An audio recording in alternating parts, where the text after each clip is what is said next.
Now that Backlash is behind us, I started to wonder where could we go from here with everybody that was at Backlash. So the Fatal 4-Way match, Jacob Fatu retained, we got Jeff Cobb showing up, he's part of Bloodline, it's gonna get silly in here. But what about everybody involved? Drew and Priest, are they gonna do another match? I could see them doing a Saturday night's main event match. Now, there was like talk of Drew McIntyre may have had a concussion from going off the South of Heaven, off the stage and all of that.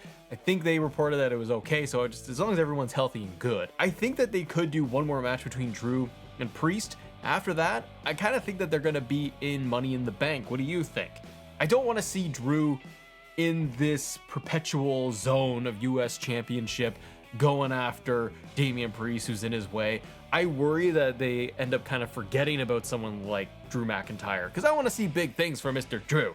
I hope he just has like a one more Claymore onto Priest. The thing is though, is that Priest is like lost. Like he's lost a lot. That's not good either. For Priest, I don't know where you go with Priest. I think he does stay in US title hunt some form or fashion. Beyond Saturday night's main event and trying to qualify for Money in the Bank, I really don't know what you do with Damian Priest. Now, Mr. LA Knight, what could you do with LA Knight? Really think he will be in Money in the Bank. I kind of see him still fraternizing and getting involved in the US title scene, although we are going to be getting Fatu, Jeff Cobb, Solo in that story. But Fatu, in the meantime, before they just run into the whole Solo story arc, they're going to have more opponents.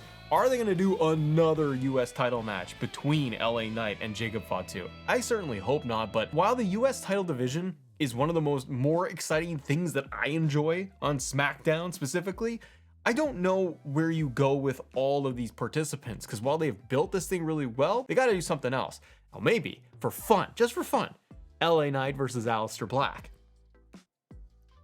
I don't know how that would go over. Jacob Fatu, what's next for him? Man, just more title defenses and now getting into a really deep story. Fatu, Solo, Jeff Cobb, the dynamic of the bloodline. I think that's going to culminate. Depends on Triple H. It's either going to culminate at SummerSlam with Solo or he's going to go to WrestleMania with it. I just don't know at this point. But I do think that it is going to now get into that being Jacob Fatu's first real big story arc that he's in. That's going to be, yes, it's with the bloodline, but it's going to cement him as like a breakout main eventer, even though he's in the mid card, but he's going to be moving up quick. Gunther, Pat McAfee, what's next for them? That's a question I ask you. Pat, commentary, back to the booth for Pat. Now, Pat didn't get destroyed, so we're not going to write Pat off TV, but he go back to commentary and he chirped Gunther more.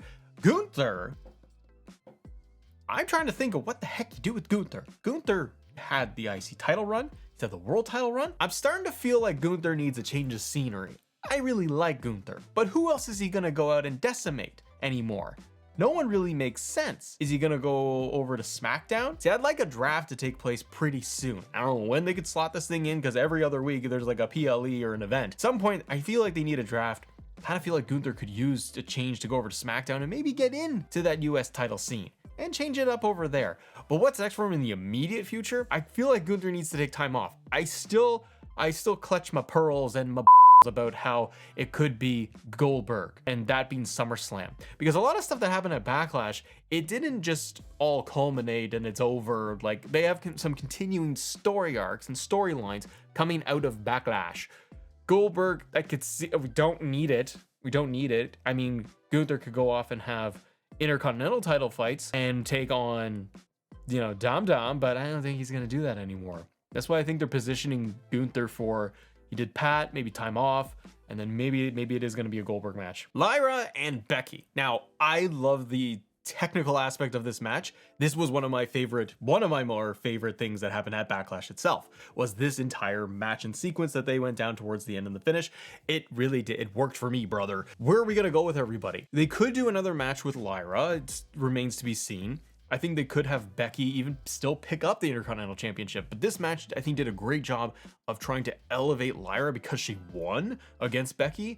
And even though it was a roll-up situation, I think that now it could and should elevate that IC title and Lyra so that she can have another feud, a bigger feud coming out of this. I do think that she should and probably will be wrapped up with Becky and Bayley. We still haven't seen Bayley yet. I can see Becky still wanting to get that rematch against Lyra, and maybe they do something different. Maybe it's in a steel cage and it's at Saturday night's main event, or it's Money in the Bank. At some point, they're going to pull the trigger and Bayley's going to come out but I think you're getting Lyra into a really strong babyface role, especially against Becky.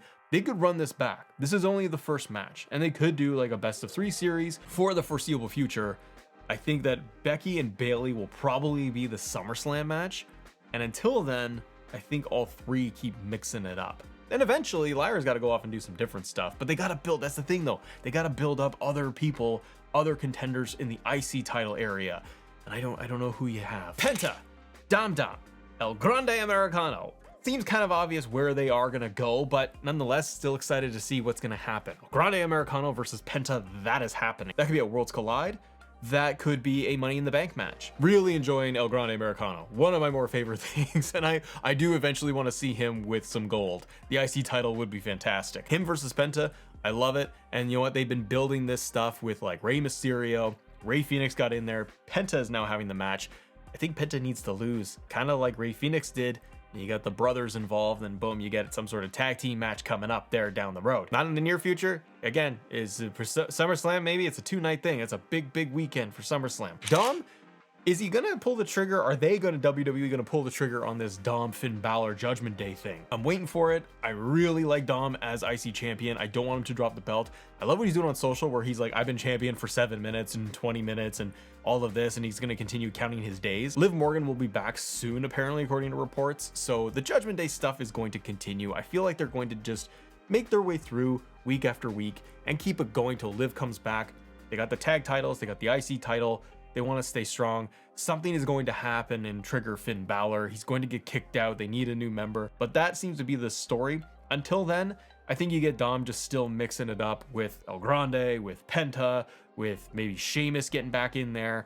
They have a lot of names that they could use, but Dom needs to hold on to that belt. 3 names that we got to deep dive here. First, R-Truth. What is next for Mr. Truth? He got the AA after at the press conference. Poor R-Truth. And he got involved in the Backlash match. Like, he's just trying to talk to John Cena. He's a terrible person, that John Cena. What's next?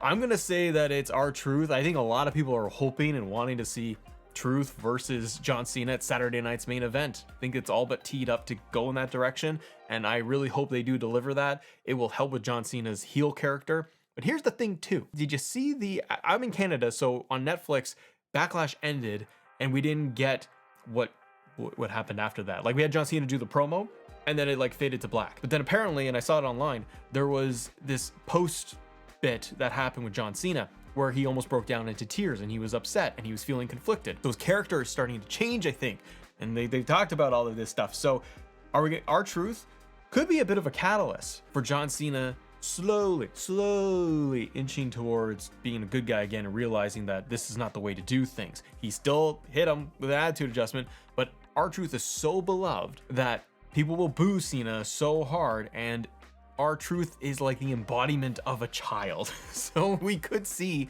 Cena showing maybe some hesitation at Saturday night's main event. There's not a lot of time left when it comes to Cena. So for Truth, I think that's the next thing, and I'm excited to see that story because I think it's just something that we've been wanting them to tell, and it's going to culminate, I think, at Saturday night's main event. John Cena, R-Truth being next, they got to pay that off. Then you're getting into Money in the Bank. There's Night of Champions. I don't think that Cena is advertised for Night of Champions. Maybe he is, maybe he's not. SummerSlam. I mean, the dates go on, right? And there's all the potential opponents, and we've outlined them here too. If you guys have watched any of the videos, by the way, hi, my name is Matt. Good to see you. After R-Truth, you're getting into Money in the Bank and the SummerSlam area. He finished up with Randy Orton. After Truth, CM Punk did tweet at him, message him to say John Cena. They could tease and do the CM Punk match, but Punk is so wrapped up in all of this Seth Rollins stuff. I don't know how you pivot CM Punk over to Cena unless they do a draft before it's all over so that we can get the CM Punk Cena match. Now, Cody, he's also advertised for SmackDown. I thought Cody was going to come out at Backlash, and he did it. They were advertising all the vodka stuff. It was perfect for Cody to come out, as Cena said, drink it in, which is a great line, but we didn't get Cody Rhodes. I don't know what they're going to do with Cody. Maybe he gets it entered into Money in the Bank because he's got to crawl his way back.